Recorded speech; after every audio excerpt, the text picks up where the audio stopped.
Once upon a time, in a quaint little town nestled between a forest and a river, there was a tie unlike any other. It wasn't just any piece of clothing, it was alive. Not in the usual sense, but in a peculiar, whimsical way.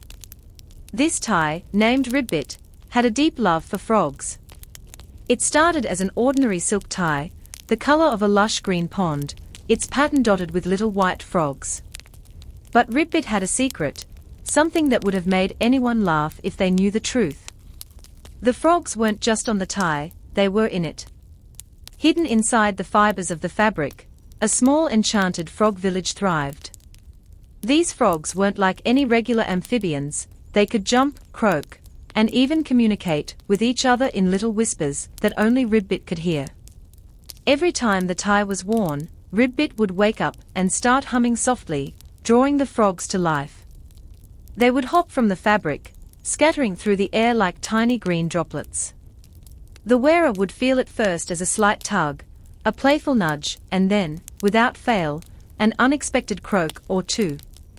At first, it was charming. Mr. Blanchard, the town's tailor, wore Ribbit proudly. He'd laugh as tiny frogs hopped around his shoulders, landing on his collar or inside his pockets. But the frogs weren't content to stay in the background for long. Soon, they began to demand attention. One day, as Mr. Blanchard walked to the market, a particularly bold frog leapt from the tie and landed on a passerby's head. The woman screamed in surprise, knocking over a basket of apples. Ribbit, though, didn't care, it was thrilled. The frogs croaked in joy, spreading like a ripple through the crowd. People gasped and pointed, and soon the entire market was alive with hopping frogs, each more chaotic than the last. But Ribbit had a problem. The frogs grew restless. They wanted more than just the occasional jump, they wanted to be free. They wanted to live outside the tie, to roam the world without being tucked away. And so, one fateful night, as Mr. Blanchard slept, the frogs hatched a plan. They wriggled and wriggled, stretching the fibers of the tie, and with one final great leap, the entire frog village leapt out into the world. Ribbit, now empty of frogs, lay on the floor, lifeless. At first, the town didn't notice the change.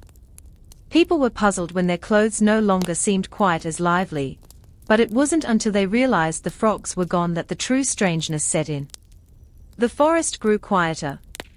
The river, once bustling with frogs croaking happily, now stood still. Ribbit, without its frogs, was nothing more than a sad, limp piece of fabric. But deep down, the tie knew its true purpose. It wasn't just a garment, it was the bridge between two worlds. And somewhere, out there, the frogs were living their lives, free at last. And in the quiet of the night, if you listen closely, you might still hear a soft croak, carried by the wind.